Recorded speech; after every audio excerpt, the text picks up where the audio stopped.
Игорь Валерьевич Коломойский. Ihor Valerievich Kolomoisky. Do we have any connection? Yes, of course. Well, we have business relations. We are TV partners.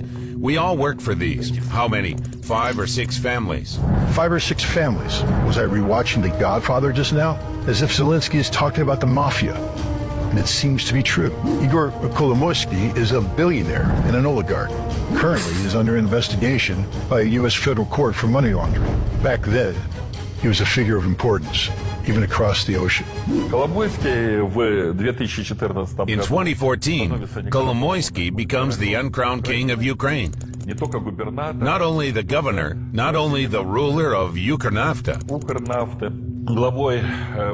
and head of the bank that is much stronger than any state bank. He became the leading oligarch.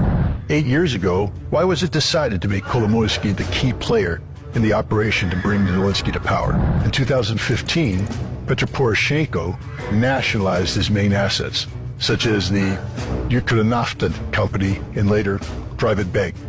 There is undoubtedly a personal vendetta at play. During the presidential elections, Kolomoisky was happy to criticize Poroshenko on his 1+1 channel, and at the same time to support Zelensky. Is it possible to say that it was Kolomoisky who brought Zelensky to power? Definitely not. Mr. Volodymyr has other puppeteers behind the scenes. Are you dependent on Ihor Valerievich? And could it mean that after your victory in the presidential elections, Kolomoisky will rule Ukraine? I am a completely independent person. No offense, but a man who could control me hasn't yet been born. If Zelensky was really on that rope of Kolomoisky, I predict the private bank will be run by Kolomoisky again, but it's not happened. So that means he has no obligation to do more. He just not putting him in a jail, and it's enough for Kolomoisky to be very thankful for him. After that, he will start playing the card as his masters of puppet war.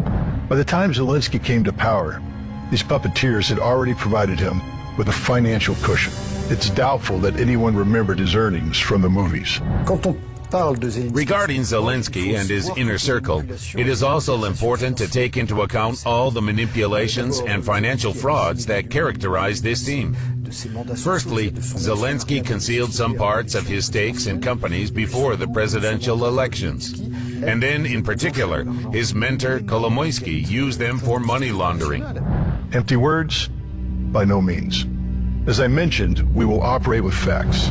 In the fall of 2021, investigative journalists published the so-called Pandora Papers. Nearly 12 million confidential documents from financial companies in different countries were revealed, including offshore data on 35 world leaders. Volodymyr Zelensky and his partners from the Cartel 95 studio were among them. The Ukrainian president indeed owned offshore companies, including a stake in Maltex Multi-Capital Corporation. Zelensky modestly omitted this information in his declaration. But most importantly, in 2012 to 2016, Kolomoisky transferred $41 million to Zelensky's offshore company. He could be jailed in a normal country for such an offense. But this is Ukraine, and Zelensky is its president. And according to the offshore documents, he is a very wealthy president. Are you planning to use the state residences? Guys, let some kids live in these residences. Like some vacation camps for people who really need it. In my opinion, it sounds cute, especially when you don't know about the residences he owns. Ready to find out? Let's go. Firstly, a villa in Miami for himself, worth $34 million. I've been to Florida and can understand the taste of the president of Ukraine. Secondly, a house in Israel for his parents on the shores of the Mediterranean Sea. It's worth $8 million. Europe, Zelensky prefers Italy. Tuscany, the best wines. By the way, one of the most expensive resorts in the country, Forte del Marbi. Houses here are worth their weight in gold. In 2017, together with his wife, he bought a villa 600 meters from the sea. According to the declaration, it was worth about $3.8 million at that time. Is that all? Not at all. From the south, we moved north. Not to Siberia, of course, but to London. Old Center, legendary Baker Street, opposite the Sherlock Holmes Museum. There's another Zelensky residence, an apartment worth $3 million. Why? Probably to stay while visiting his owners with a report. More on that later. Apparently the real estate was purchased through the company of his business partner, Sergei Sheffer. That's why he's called Zelensky's personal wallet in Ukraine. I almost forgot about real estate. Georgia, not the state, the country. A new multi-story apart hotel in the city of Batumi. You might ask, Batumi? What is that? Well, take a look. It's also a seaside resort. Apartments are under renovation, but an expensive finish, panoramic windows, and views in the city and the mountains. Hint, that it was built for well-to-do people. At least 5 apartments here belong to Zelensky. Finally, the settlement of Levadia, an elite residential complex emperor. Здесь открывается шикарный вид на Look, дом. a magnificent view of Zelensky's house opens up. Вот он. Here it is, a seashore over there. Берег. Lions, wide staircases, and columns. On the roof, there's a luxurious terrace, a pool, and a wonderful sea view. But guys, it's Crimea. Crimea, which is currently under Russian control. Zelensky made a mistake here, and the Russians will surely figure out how to use it to their advantage. Zelensky's penthouse was purchased here in 2013, right before the so-called Crimean Spring. Nowadays, such a property could be worth about $1 million. However, a different amount is stated in his declaration. 1,384,000 hryvnias, or about $164,000. Well, we don't even need to mention the real estate in Kyiv or the official residence of the head of the republic in Konchezaspa. Even without those, it's quite a collection of villas, houses, and apartments. However, the Ukrainian president is in no rush to give them to children, at least not to other people's children. Unfortunately, we have to admit the obvious. Volodymyr Zelensky has always been stingy and greedy.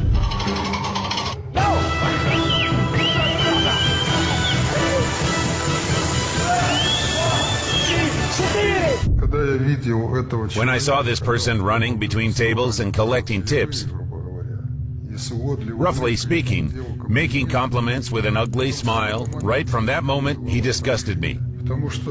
He was performing at events where the payment had already been made in advance. His group was paid in cash, and still, he was running around collecting money from the tables. It showed what he had initially been like. He was visiting Hollywood here in Los Angeles.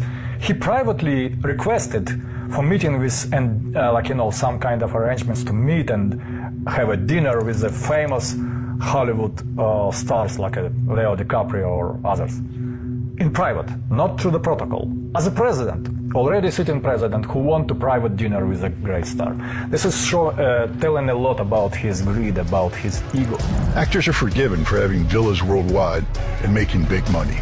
That's their personal business. But there are questions for a president who presents himself as a man of the people and a fighter against corruption while hiding a dirty history of money laundering. These mythical Ukrainian roads are only built and repaired in someone's vivid imagination. The most ambitious project of the Ukrainian president turned out to be the biggest, with a capital B, embezzlement. In the spring of 2020, Zelensky promised to build and repair 6,500 kilometers of roads in Ukraine in a couple of years. In autumn, the Prosecutor General's Office of Ukraine discovered that 129 billion hryvnias went to the big construction project, though only 127 billion were allocated from the country's budget. At first I thought maybe Zelensky wanted to build roads not only in his country, but maybe also in Poland. Nope. Just 4,000 kilometers of roads cost 120 billion hryvnias. By comparison, in 2018, only 40 billion were spent on 3,800 kilometers of roads. So the cost per kilometer tripled. Meanwhile, the same companies won a significant part of the tenders. There was a lack of funds, but roads are sacred. That's why 1 billion hryvnias from the COVID-19 fund were allocated to construction, while thousands of Ukrainians were dying from the virus. Moreover, 62 billion hryvnias allocated for cancer treatment were also spent. Meanwhile, Ukraine ranked second in Europe in terms of oncological diseases. I thought that the systemic corruption built by Poroshenko in Ukraine could not get any worse, but Zelensky surpassed him. There are no standards, no principles at all. In 2015, The Guardian named Ukraine the most corrupt country in Europe. You might say